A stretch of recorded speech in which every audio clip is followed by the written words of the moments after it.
寒鸦异闻录。海滨幽隐。在一个闷热的夏日晚上，我和3个大学好友雷子、小雨、花花决定租一间位于偏远海滩边的小屋，想要远离城市的喧嚣，享受一段宁静的假期。我们驱车几小时，穿过蜿蜒的山路，最终到达了我们的目的地。小屋坐落在一片被高大树木环绕的空地上，背靠着一片浩瀚的海滩。从外观上看，这座小屋既简朴又有些年岁，木质的外墙在夕阳的照耀下显得格外温暖。第一天，我们忙着将行李搬入小屋，并对周围环境进行了探索。小屋内部装饰简单，却有种说不出的舒适感。大厅中央摆放着一张长沙发和一个低矮的咖啡桌，旁边是一扇通往后院的玻璃门，透过玻璃可以清晰地看到外面波光粼粼的海面。我们决定第一晚就在海边举行烧烤派对，庆祝我们的假期开始。夜幕降临，我们点燃了篝火，围坐在火堆旁，享受着烤肉的香气和微凉的海风。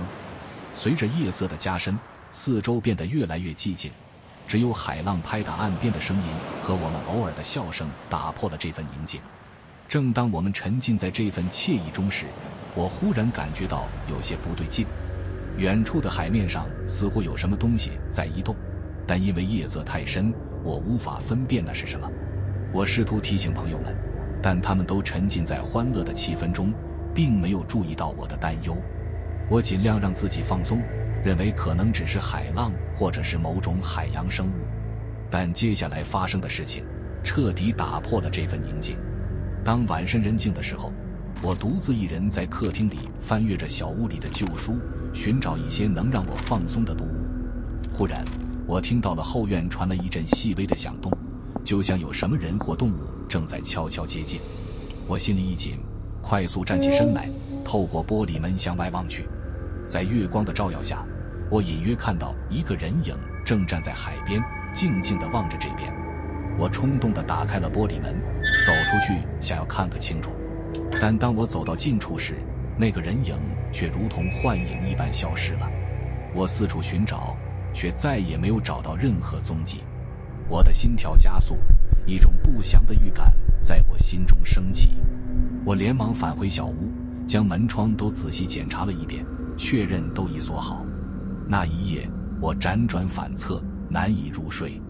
我尝试告诉自己，那只是我的幻觉，或许是海边的环境让我产生了错觉。但我的直觉告诉我，事情并没有那么简单。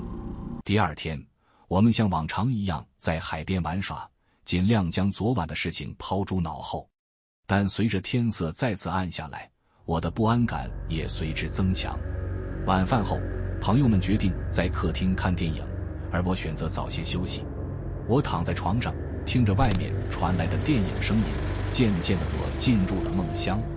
突然，我被一阵敲窗声惊醒，我惊慌失措地坐起身来，心脏狂跳不已。我小心翼翼地走到窗户边，透过窗帘的缝隙往外看。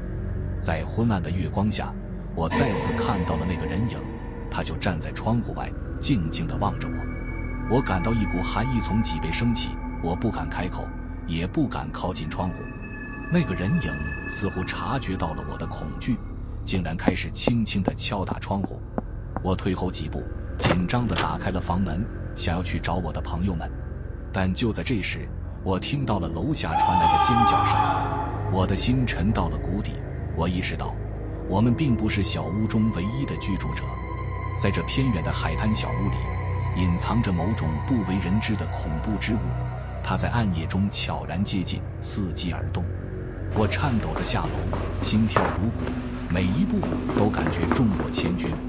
楼下的客厅灯光柔和，朋友们都聚在一起，脸上写满了困惑和恐惧。显然，那尖叫声也打破了他们夜晚的宁静。